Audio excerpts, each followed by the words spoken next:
So ayun, mag-i-install tayo ng OS dito sa Oracle Virtual Machine. Yan dito, nakita niyan. So, ang step 1 natin is dapat meron na kayo nito. Preparation. So, tas ito, yung mga different OS na install natin.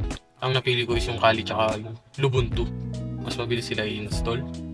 Then, kung paano ba i-download tong Oracle na to? So, pupunta lang tayo dito sa browser natin, sa Brave. Yan. Search yan. Ito mismo. Yung VirtualBox. Then, click nyo lang tong download. Then, yan. Ito, pagka Windows naman ang gamit ng inyong laptop or PC, di click nyo lang to Windows host. Tapos yan, pindutin nyo lang tong save. Tapos, doon naman sa OS is sa operating system natin. Search natin. Kung gusto nyo Lubuntu, lubuntu.me. And click nyo lang tong get Lubuntu. Itong desktop 64. Yan, tapos pindutin nyo lang tong save. Pero meron ako niyang download kaya di ko na i-download. Close na natin. Ngayon, mag-start na tayo mag-install ng Lubuntu. Lubuntu muna. Buksan natin itong Oracle. Lagay natin. Ito new. Click lang natin ito new. Yan. Tapos makikita nyo naman dito yung kaya sa message. Kita nyo naman. So, kaya dito tayo magse-select tayo. Dito natin ilalagay yung OS na napili natin.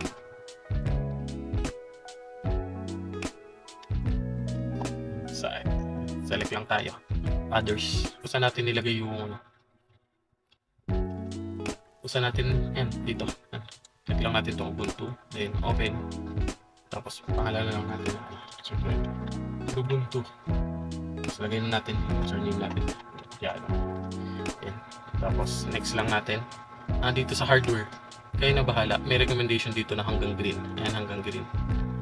So, i-ano lang natin. I-set na lang natin ang yan dito. Tapos, sa processor, sa CPU, dito 4 cores. Next. Dito yan, huwag na natin galawin. Next na lang natin yan. Tapos, finish. Then, settings nito. Sa general, okay naman. Sa system, okay na din. Sa display natin, taasan natin, sagad natin. Storage, ID name, okay na din. Audio, okay na yan. Then, mag-start na tayo. And, tayo nakita nyo, nagpa-powering up na yung VM, yung virtual machine natin. So, ayun, lumabas na. And, nakalagay, try or install Ubuntu. And, press lang natin yung enter. And, magantay lang tayo. So, ayun, lumabas na. So, minimize. Click mo lang dito. Minimize muna natin. Then, yan. Tapos palakin na lang natin itong screen. Wait lang natin.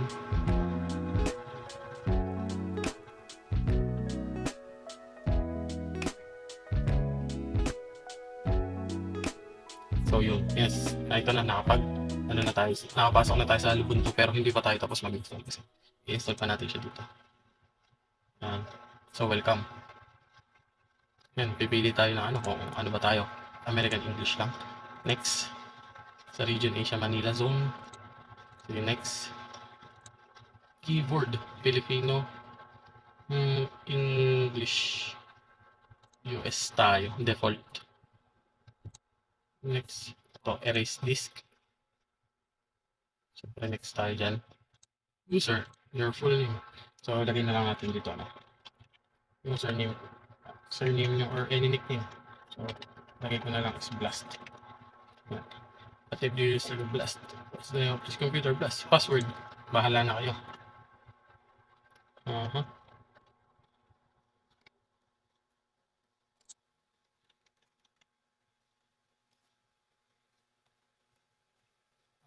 Tapos next, tandaan nyo itong username. Yan. Next, summary, the time zone. Next, install na natin yan. Install na ako. So yan, bali maghahantay lang tayo.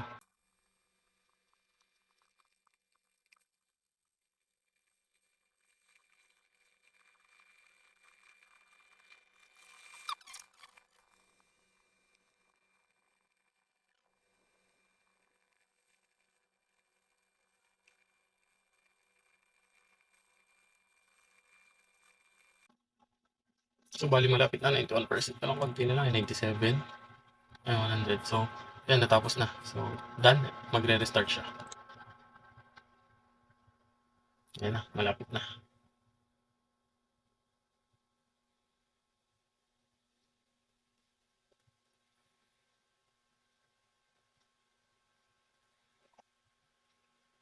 So, plus, yan, ito natin.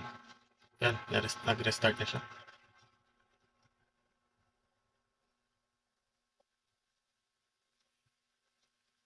Ayan, kita niyo nga nag-restart na.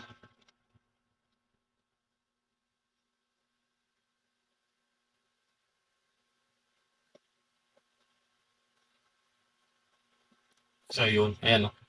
Yan yung pangalan ng ginawa natin kanina account. So, lalagay lang natin yung password natin. Wait lang natin. So, ayan. So, bali ayan, success. Nakapag-install na tayo ng Lubuntu. Ayan. So, try naman natin kung gagana yung mga function niya dito. Yan. Tulad yan, no? Tapos gumagana naman. Aha. So, blast yan.